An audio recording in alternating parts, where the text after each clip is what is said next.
Hi, నమస్తే. నేను మీ రవీంద్ర. ఈరోజు మనం దక్షిణాఫ్రికా మాజీ అధ్యక్షుడు నెల్సన్ మండేలా గురించి తెలుసుకుందాం. నెల్సన్ మండేలా జూలై 18, 1918లో దక్షిణాఫ్రికాలోని కును అనే గ్రామంలో తెబు అనే రాజవంశంలో జన్మించాడు. ఆయన న్యాయశాస్త్రం అభ్యసించి ఆఫ్రికన్ నేషనల్ కాంగ్రెస్ ఏఎన్సిలో కీలక వ్యక్తి అయ్యాడు. వర్ణ వివక్షకు మరియు జాతి అణిచివేతకు వ్యతిరేకంగా పోరాడి 27 సంవత్సరాలు జైలు జీవితం గడిపారు. 20వ శతాబ్దపు అత్యంత ప్రసిద్ధులైన ప్రపంచ నాయకుల్లో ఒకటిగా గుర్తింపు పొందారు. నల్లజాతి సూర్యుడిగా వర్ణించే నెల్సన్ మండేలా జాతి వివక్షతకు వ్యతిరేకంగా జరిపే పోరాటాలకు ప్రతీకగా నిలిచారు.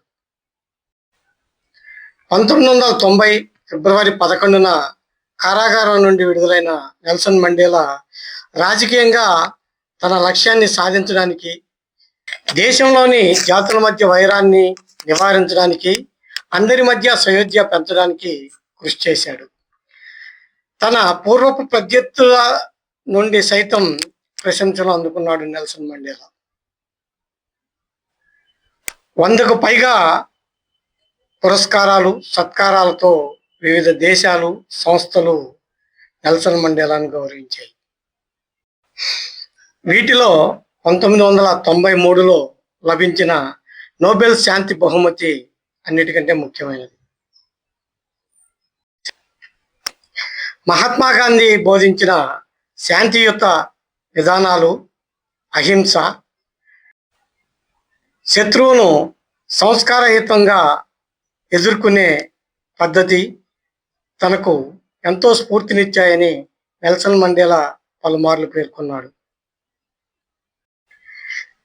హింసా మార్గంలో ప్రారంభించిన ఉద్యమాన్ని గాంధేయ మార్గంలోకి ఆయన మలుచుకున్న తీరు ఆయనకు దక్షిణాఫ్రికా గాంధీగా పేరు తెచ్చింది. 1994లో దక్షిణాఫ్రికా దేశానికి పూర్తిస్థాయి ప్రజాస్వామ్య పద్ధతిలో ఎన్నికైన తొలి అధ్యక్షుడిగా ఆయన ఎన్నుకోబడ్డారు. నెల్సన్ మండేలా డిసెంబర్ 5, 2013న పరమపదించారు.